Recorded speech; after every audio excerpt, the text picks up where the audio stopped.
Being a foreign national in South Africa, um, I I was told I was born here.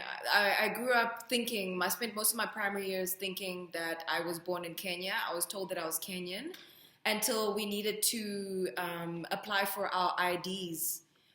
When we applied for our IDs, I found out that I have two birth certificates. One was South African and one was Kenyan. What I got told was that I was born here, but I needed to get taken back to Kenya so that the family in Kenya could see me. But when I got taken there, apparently I needed a Kenyan birth certificate there. And then I came back and I had two birth certificates. So I had two birth certificates, and then that was the first time I was like, okay, cool. I'm registered in two places. And that was that was like when I was 15, 16. Um, I've never been to Kenya since that whole birth certificate thing happened. I'm 31 years old. It happened when I was 3 years old. I'm 31 and I've been here. I haven't been anywhere else but the nine provinces in South Africa. I've been to all the nine provinces. Um, I've spent most of my time in Port Elizabeth, Eastern Cape. I went to Johannesburg in my 20s. I didn't spend more than 3 months there. I ended up coming back to Cape Town, which is where I studied tertiary and all of that, and where I grew up. I was raised in the Eastern Cape, Port Elizabeth. I grew up in Cape Town, Western Cape. My mother's Kenyan, my father's Ugandan. I didn't grow up with my father, so I don't consider myself Ugandan. It doesn't say so on my IDs either. I grew up with my mother. The main thing that makes me feel like a foreign national is when xenophobia is right. Like it comes up just before elections, like a year before elections, or maybe 6 months before elections. All of a sudden, foreigners are stealing jobs, and all of a sudden, we need to know what elbow means in Kosa to get into a taxi.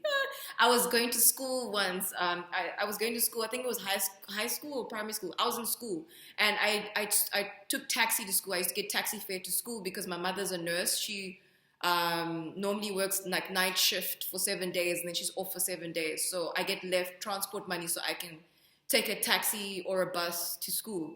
So this one time I was taking a taxi and they wouldn't allow me in the taxi because I didn't know how to say elbow, and I didn't know what elbow. I just didn't know what elbow, the word elbow in Xhosa was. And that was the first time I was like, okay, this feels weird. I did feel ostracized as a black South African. As a black South African, I did feel ostracized in school, but it felt like I was the weird one. It felt like I was just broke. It didn't feel like it was because I was Kenyan. It felt like because I didn't have enough money. But for the first time when they asked me about elbow, that's when it felt like it was about culture. It was about me inside and how I was being raised. Um, and then I kept noticing that this happened, and it would come and it would go. And then the older I got in my 20s, I'd realize, oh, it's election vibes. And there's just there's this underlining tone of culture clashing in South Africa just before elections. And as soon as elections are done, all of a sudden we're friends again. Africa's a country. My sister, my brother. But like 6 months ago, we were being burnt or whatever, or you hear stories of just trash happening all over the country. And I'm a foreign national. I'm not a refugee. It's only recently that I've registered that there are refugees, there are asylum seekers, there are immigrants, and then there are foreign nationals. I haven't applied for my naturalization and citizenship in South Africa because I have my own reservations about home affairs and South Africa in general, but I am naturalized. If I meet all the criteria of a naturalized citizen, you have to be here for 21 years, and you have to be actively just here for like 21 years. I'm 31. I've been here, so I'm more of a foreign national than anything here, and a foreign national just means I'm out here, but I'm just, my generations before me weren't out here, you know? So I'm here. And another thing that bothers me about this whole feeling of being a foreign national is that I'll never really be a local. Even if I go back to Kenya or even if I go back to Uganda, I'll never really be a local there because I'm a local here, but I'm not really a local here because I was supposed to be a local there. So I'll never feel like a local. I'll never feel national. I don't have. I'm not a nationalist or a patriot of any kind. Um, yeah, I'm in the Unitarian building, which has like everybody in it, and this is how I feel. Everybody's here, and this is everybody. Everybody's involved in everything. Yeah, I mean, as much as you want to be involved, you can just bring it to the buffet of thought processes and lifestyles. And I feel like for me personally, that's a bit of a cure for the hurt that I've been feeling. I mean, not everything is bad. Like, at least I don't feel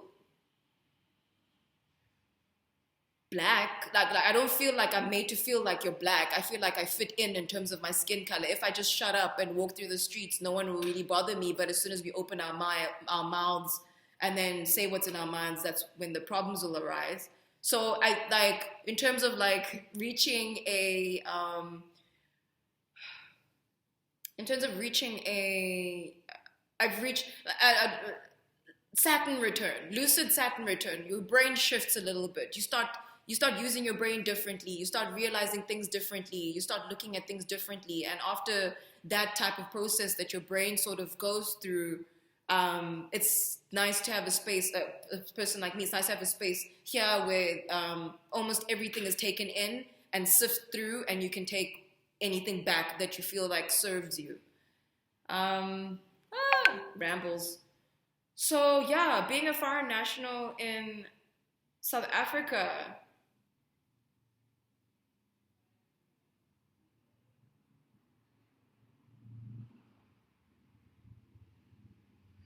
I'm out here.